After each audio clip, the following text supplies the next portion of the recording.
দুর্গাপুর মহকুমা হাসপাতালে প্রসূতি বিভাগে বাড়ল শয্যার সংখ্যা। উদ্বোধন করলেন রাজ্যের পঞ্চায়েত গ্রাম উন্নয়ন ও সমবায় মন্ত্রী প্রদীপ মজুমদার।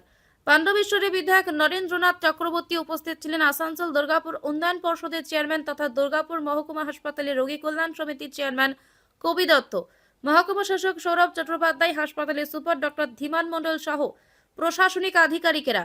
মন্ত্রী বলেন, দুর্গাপুর মহকুমা হাসপাতালের প্রসূতি বিভাগে ছিল এতদিন 70টি শয্যা। সমস্যায় পড়তে হতো প্রসূতি মায়েদের। এই সমস্যার কথা মাথায় রেখে দুর্গাপুরের একটি শিল্প গোষ্ঠী এগিয়ে এসেছেন। এখন 140 শয্যার সংখ্যা হয়ে যাবে এই বিভাগে। হাসপাতালে মান উন্নয়ন হবে বলেও আমরা আশাবাদী। আসানসোল দুর্গাপুর উন্নয়ন পরিষদের চেয়ারম্যান তথা রোগী কল্যাণ সমিতির চেয়ারম্যান কবি দত্ত বলেন, হাসপাতালের এখন পরিষেবা অনেকটাই উন্নত হয়েছে।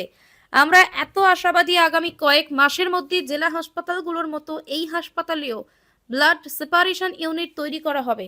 মদন দলালের রিপোর্ট, ডেইলি নিউজ, কলকাতা।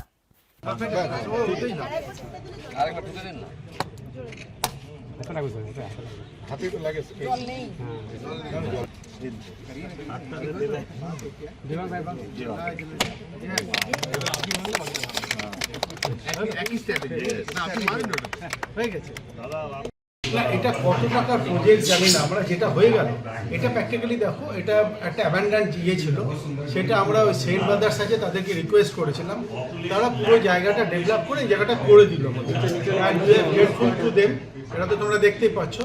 আর তার সঙ্গে যেটা হবে সেটা হয়ে গেল, আমাদের এখানে ফিমেল ওয়ার্ডটা তোমরা জানো, আমাদের এক একটা বেডে ধরো অন্তত সন্ধ্যাবেলায় 5-6 জন করে থাকে। তো আমরা ওটা গিরিধান মেটালস বলে এখানে স্টিল প্ল্যান্ট আছে, আমরা তাদেরকে রিকোয়েস্ট করেছিলাম যে তোমাদের সিএসআর প্রজেক্ট থেকে আমাদের এক্সটেনশন অফ বিল্ডিং করতে হবে। তা তারা একটা মডার্ন ইয়ে বানিয়ে দিচ্ছে, এক্সটেনশন অফ মোটামুটি 10,000 স্কোয়ার ফুট জায়গা একটা এক্সপেক্টেড, ওরা বানিয়ে নতুন করে বিয়ে করে দিচ্ছে।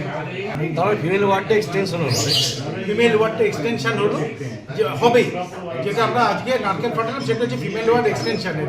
আর যেটা হলো সেটা হচ্ছে যেটা যে বাচ্চাদের যেটা আমাদের যে ইয়ে ছিল মেটার্নিটি ওয়ার্ড ছিল, ইটস এক্সটেনশন অফ দ্যাট।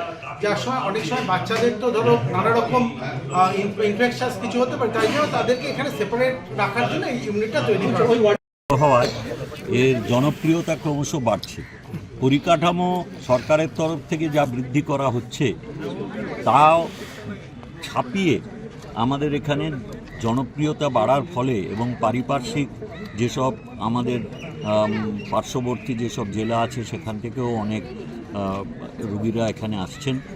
তার ফলে যে প্রশস্ত পরিষেবার প্রয়োজন আছে সেটাকে খুব দ্রুততার সঙ্গে তার যথাযথ ব্যবস্থা করার জন্যে আমাদের বিশেষ করে রোগী কল্যাণ সমিতির যিনি চেয়ারম্যান হয়েছে তিনি বিভিন্ন শিল্প প্রতিষ্ঠানের সঙ্গে যোগাযোগ করে